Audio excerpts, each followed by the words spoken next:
Chapter 6, Gilderoy Lockhart. The next day, however, Harry barely grinned once. Things started to go downhill from breakfast in the great hall. The 4 long house tables were laden with porridge, plates of toast, and dishes of eggs and bacon. Beneath the enchanted ceiling, today a dully cloud gray, Harry and Ron sat down at the Gryffindor table next to Hermione. There was a slight stiffness in the way she said, "Morning," which told Harry that she was still disapproving of the way they had arrived. Neville Longbottom, on the other hand, greeted them cheerfully. Neville was a round-faced and accident-prone boy with the worst memory of anyone Harry had ever met. "Mail's due any minute. I think Grant's sending me a few things I forgot." Harry had only just started his porridge when, sure enough, there was a rushing sound overhead, and 100 or so owls streamed in, circling the hall and dropping letters and packages into the chattering crowd.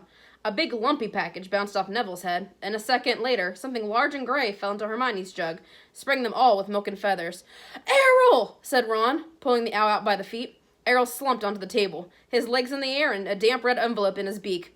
"Oh no," Ron gasped. "What's the matter?" said Harry. She sent me a howler," said Ron. "You'd better open it, Ron," said Neville. "It'll be worse if you don't. My gran sent me once, and I ignored it, and it was horrible."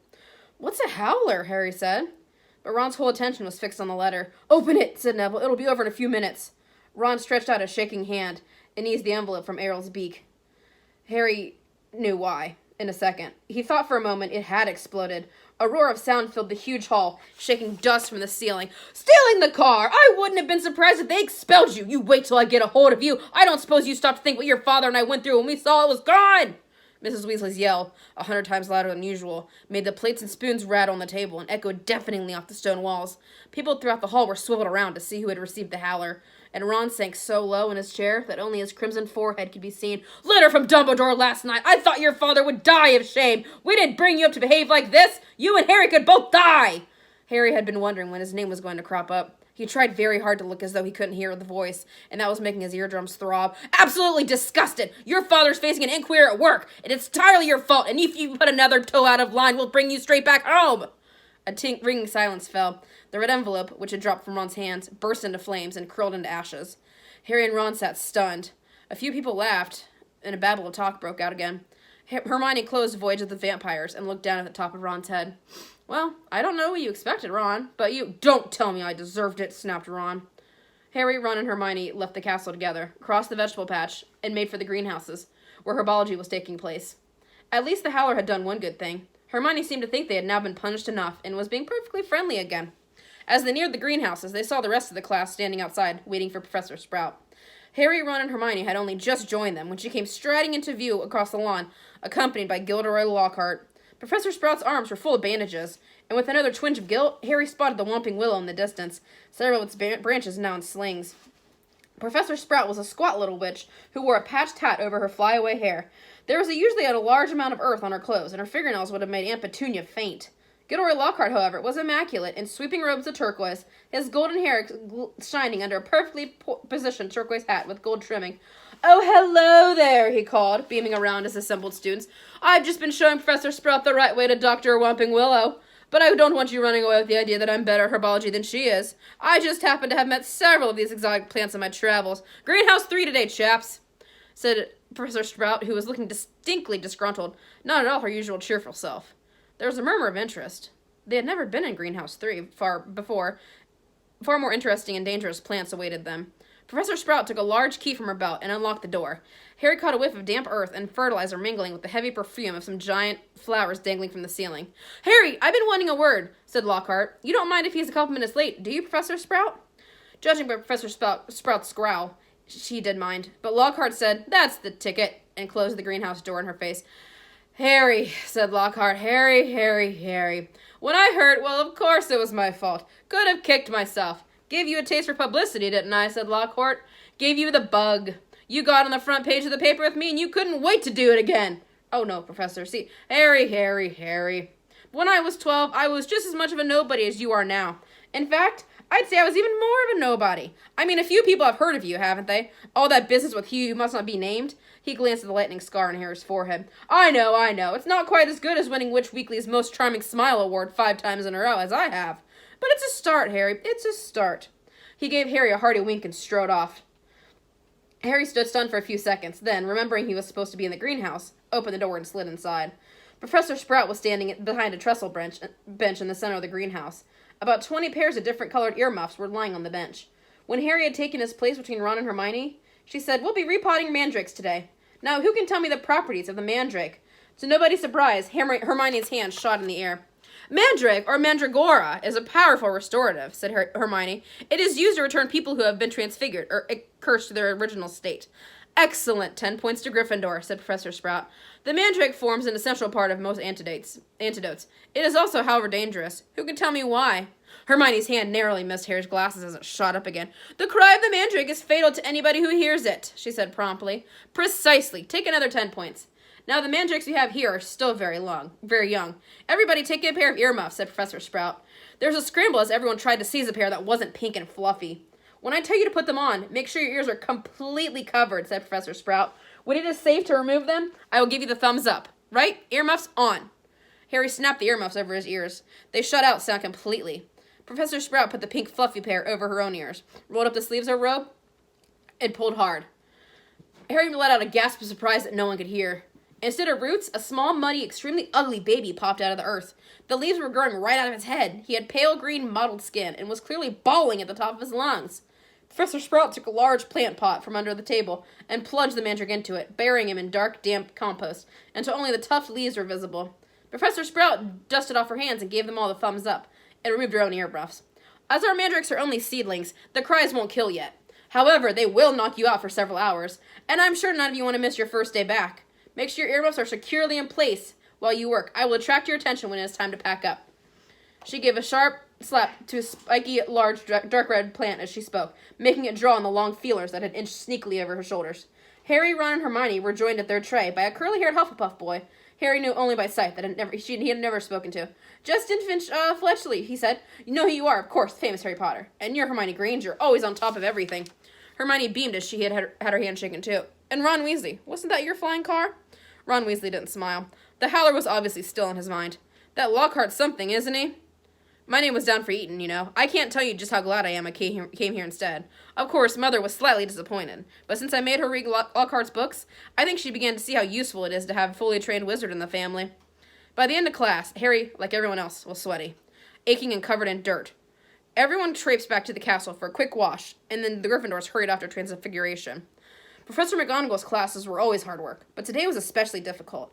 Everything Harry had learned last year seemed to have leaked out of his head during the summer. He was supposed to be turning a beetle into a button, but all he managed to do was give his beetle a lot of exercise as it scuttled off the desktop avoiding his wand.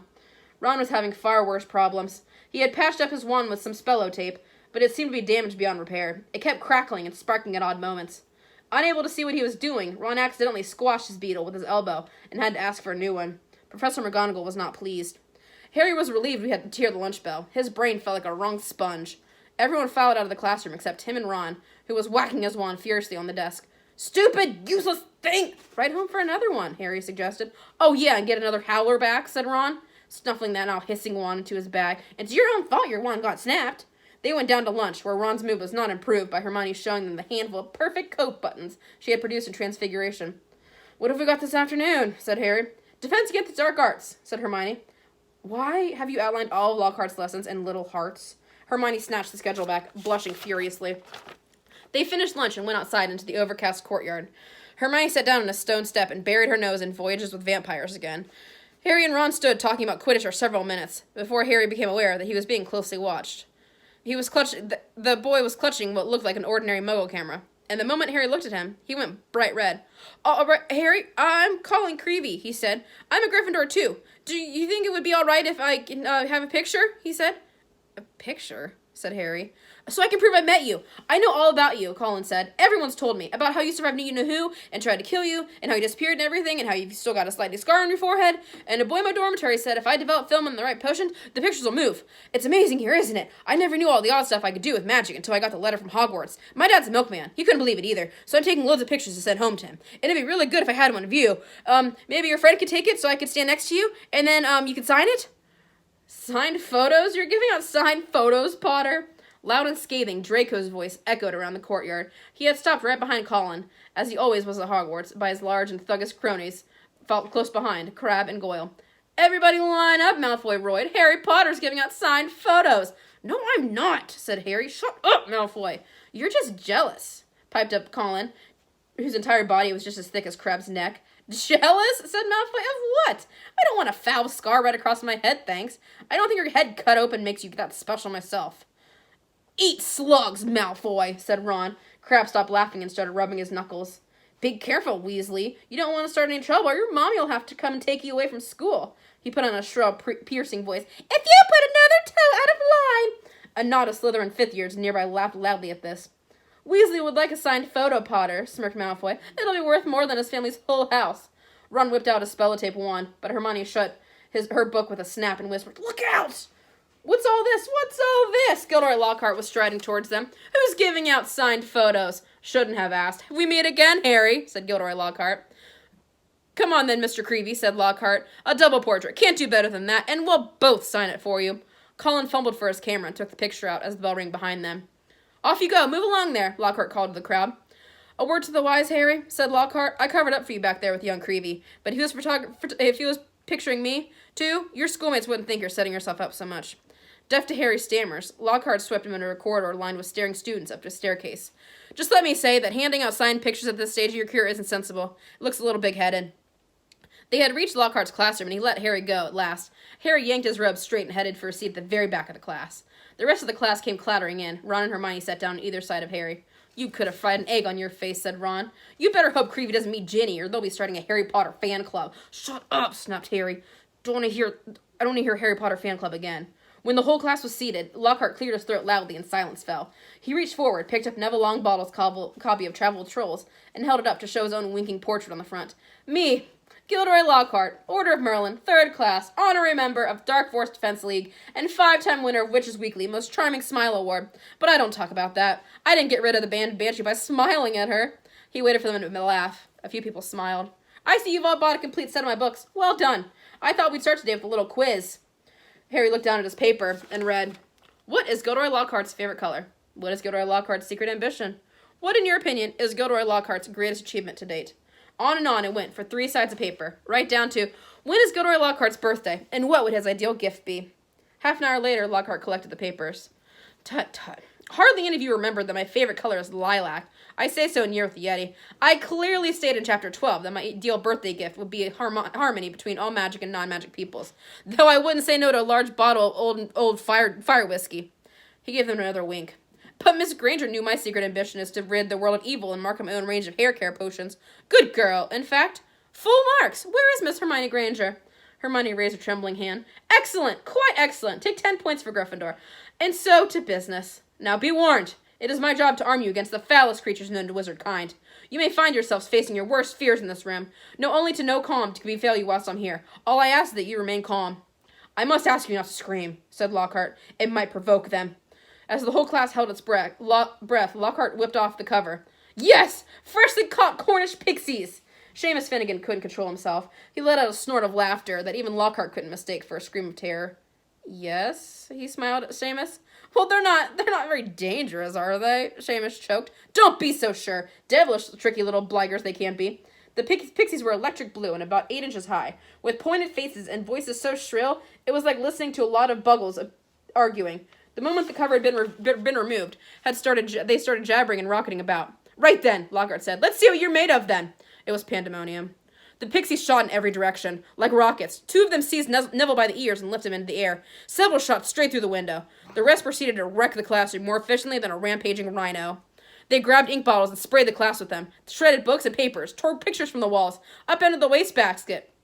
Half the class was sheltering under desks. Neville was swinging from the iron chandelier on the ceiling. Come on now, round them up, they're only pixies, Lockhart shouted. He rolled up his sleeves, brandished his wand, and bellowed, Pesky, pisky, pestamroni!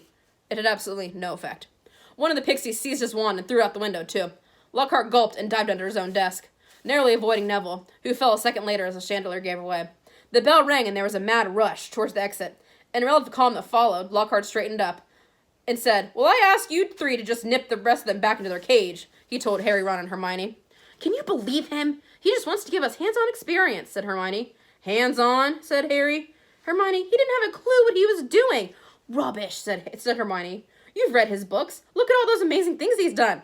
He says he's done.